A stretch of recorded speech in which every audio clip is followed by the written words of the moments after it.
안녕하세요. 매일 로봇처럼 매수하는 미국 주식 장기 투자자 로봇아빠입니다. 지난밤 나스닥은 장 초반에 1.5% 넘게 상승하는 모습을 보였으나 점차 상승폭을 줄이며 0.8% 상승으로 마무리되었습니다.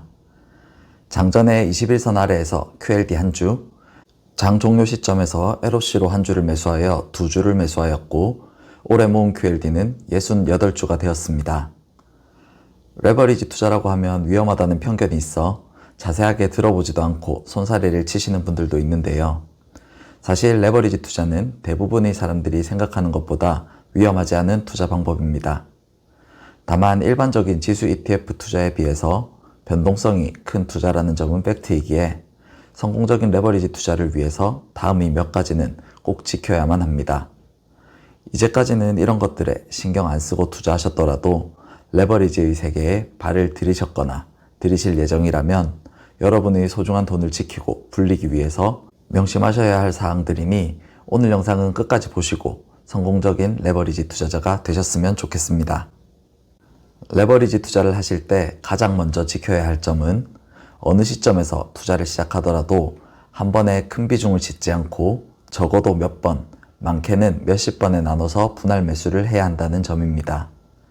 일반적인 지수 투자의 경우에는 저점이라고 생각되는 지점이나 하락에서 상승으로 추세를 돌리는 시점에서 큰 비중을 실어서 투자하는 것이 가능하며 그렇게 투자하더라도 그런 투자 결정으로 인해 큰 손실을 보는 일은 많지 않습니다. 혹여나 본인의 판단이 틀렸다고 하더라도 최대 마이너스 25%에서 30% 정도의 평가 손실이 나는 경우가 일반적이고 그 이상의 손실은 잘 발생하지 않기 때문입니다. 이 정도의 손실이라면 지수의 우상향을 믿으며 꾸준히 버티기만 하여도 몇 년 안에는 대부분 회복할 수 있는 손실이기에 분할 매수를 하지 않아서 한 번에 망하는 일은 잘 생기지 않습니다. 하지만 레버리지 투자에서는 분할 매수의 중요성이 몇 배는 더 커집니다. 레버리지 자체가 변동성이 무척 크기 때문에 잘못된 자리에서 큰 비중을 실어서 투자해버리면 큰 손실로 다가올 수 있습니다. 앞서 예로 들었던 지수가 25에서 30% 정도 빠지는 상황이 발생하면 2배 레버리지는 50%, 3배 레버리지는 75% 정도의 평가 손실이 계좌에 나타나게 되는 것이죠. 1억을 투자했는데 계좌에 2,500만 원만 있다고 상상해 보십시오. 일반 직장인의 연봉 이상의 돈이 계좌에 손실로 나타나 있는데 과연 멀쩡하게 투자를 계속하고 아무렇지도 않게 일상을 살아갈 수 있을까요? 아마 대부분의 사람에게는 쉽지 않으리라 생각됩니다. 물론 손절하지 않고 버티면 언젠가는 지수가 다시 상승하며 원금 회복을 하게 될 가능성이 높습니다.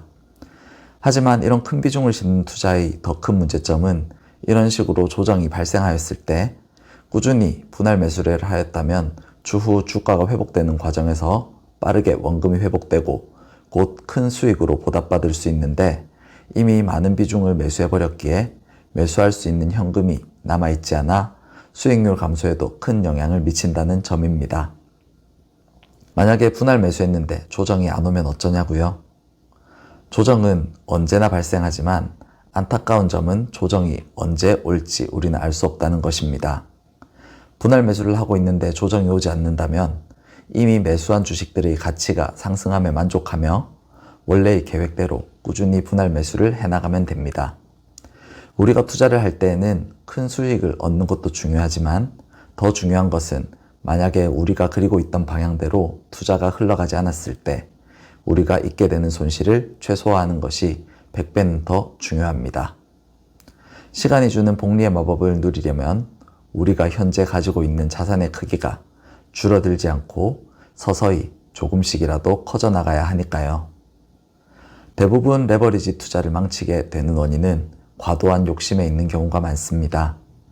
이미 레버리지 자체가 욕심의 영역에 들어가 있는 상품이기에 여기서 한 번만 더 하고 욕심을 부리지 마시고 꼭 분할 매수 해나가시길 추천드립니다. 분할 매수에 대해 한 가지 더 덧붙이고 싶은 이야기는 분할 매수는 꾸준히 해야 한다는 점입니다. 떨어질 때 무섭다고 어플 지워놓고 방치해서도 안 되지만 반대로 오른다고 나중에 떨어지면 사야지 하고 분할 매수를 멈추는 것도 좋지 않습니다. 언제 오르고 언제 떨어질지 몰라 분할 매수를 하는 것이기에 주가가 내리든 오르든 본인이 처음 계획했던 대로 분할 매수를 진행해야 하는 것이죠. 결국은 자산의 덩치를 최대로 키워놓는 사람이 이기는 게임이라는 사실을 기억하시기 바랍니다. 100만원의 5%는 5만원일 뿐이지만 100억의 5%는 5억 원이라는 사실 아시겠죠? 우리 모두 주식으로 치킨 한 마리 사 먹고 용돈벌이나 하려고 주식하는 건 아니니까요.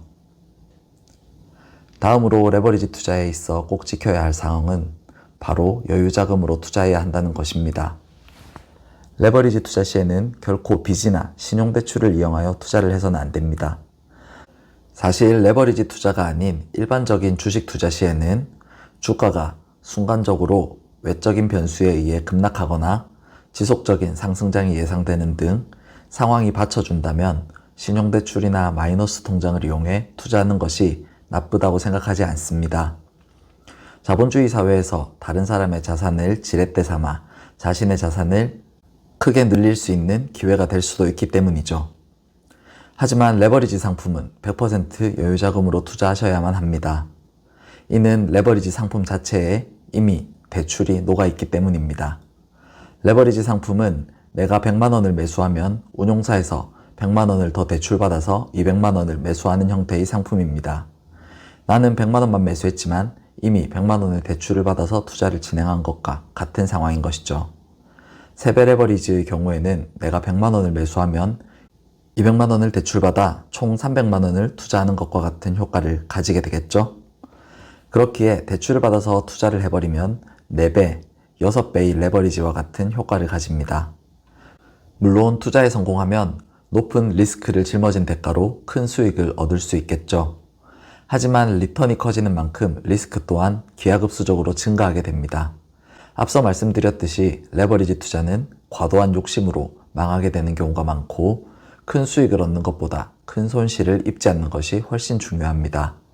그렇기에 레버리지 투자만은 반드시 욕심을 조금 내려놓고 여유자금으로 하시는 것을 추천드립니다. 가끔 레버리지 상품에 투자할 때에는 따로 30% 정도는 현금 비중이 필수적으로 필요하다고 말씀하시는 분도 계시는데요.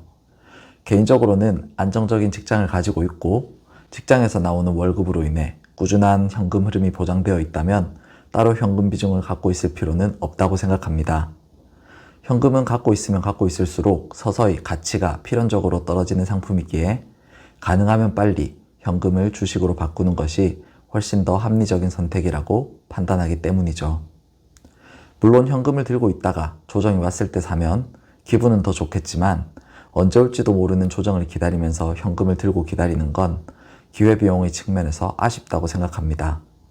다만 조정이 왔을 때 반등 후에 그때 살 걸 하는 아쉬운 마음이 들지 않도록 로봇 매수법에서는 주가가 내려갈 때 더 많이 주식을 매수할 수 있도록 원칙을 정해놓고 분할 매수를 진행하고 있습니다. 그리고 현금 비중을 반드시 확보해야만 하는 사람들이 있는데요. 만약 레버리지 투자를 진행하면서 주가 때문에 잠을 설치거나 걱정돼서 잠이 잘 오지 않는다면 그런 분들은 꼭 현금 비중을 어느 정도 확보해 놓고 편하게 잠자리에 드시기 바랍니다. 잘 먹고 잘 살려고 투자하는 건데 투자 때문에 일상생활이 망가진다면 그건 분명히 주객이 전도된 상황이니까요. 마지막으로 말씀드릴 내용은 레버리지 투자뿐만 아니라 어떤 투자를 하더라도 해당되는 내용인데요. 반드시 자신만의 기준 그리고 논리를 가지고 투자라는 말을 해드리고 싶습니다. 전문가라고 불리는 사람이든 저를 포함한 다른 유튜버든 친구든 누구라도 다른 사람의 말만 듣고 투자해서는 성공할 수가 없습니다. 투자를 통해 부자가 되기 위해서는 자신만의 기준과 잣대를 세우고 이 투자가 왜 성공할 확률이 높은지, 왜 이렇게 투자해야 하는지 논리를 직접 정립해 보아야만 합니다. 세상에는 수많은 부자가 되는 방법이 있고 수많은 투자 방법들이 있지만 모두가 부자가 되지는 못합니다. 저는 그런 투자 실패들이 자신만의 기준 없이 투자하였을 때의 문제점이라고 생각합니다. 자신만의 기준과 논리를 갖고 투자하지 않으면 주가가 떨어지기 시작하면 공포에 질려서 투자를 포기해버리기도 하고 주가가 조금 올랐을 때 눈앞의 작은 수익에 눈이 멀어 투자를 멈춰버리기도 합니다. 떨어졌을 때는 무서워서 못 사고 오른 다음에는 더 갈 것 같아서 몰빵해버리고, 이 종목 이야기가 많이 들리면 좋은 것 같아서 매수했다가 저 종목 이야기가 또 많이 들리면 저 종목이 또 좋아 보여서 매수하고, 이런 식으로 이리저리 끌려다니기만 하다가 자산은 녹아내려버리고 마는 것이죠.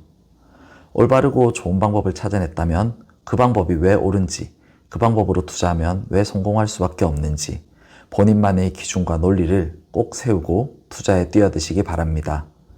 그렇게 올바르게 투자한다면 자산의 상승은 필연적으로 따라올 것입니다. 오늘은 레버리지 투자에 성공하려면 꼭 지켜야 할 사항들에 대해 말씀드려 보았는데요. 레버리지 투자라고 해서 무작정 두려워하고 피할 필요는 없습니다. 다만 변동성이 큰 상품이기에 다른 투자보다 조금 더 주의를 기울여서 접근할 필요가 있는 것이죠. 앞서 말씀드린 사항들만 잘 지키면서 레버리지 투자에 임한다면 우리는 레버리지 상품에 큰 변동성을 무기 삼아 다른 투자자들보다 훨씬 더 큰 자산을 쌓아 올릴 수 있을 것입니다. 오늘도 영상 끝까지 봐주셔서 감사드리고 구독과 좋아요도 감사드립니다.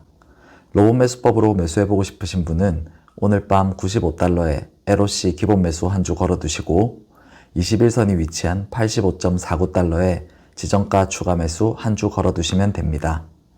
그럼 다음 영상에서 또 뵙겠습니다.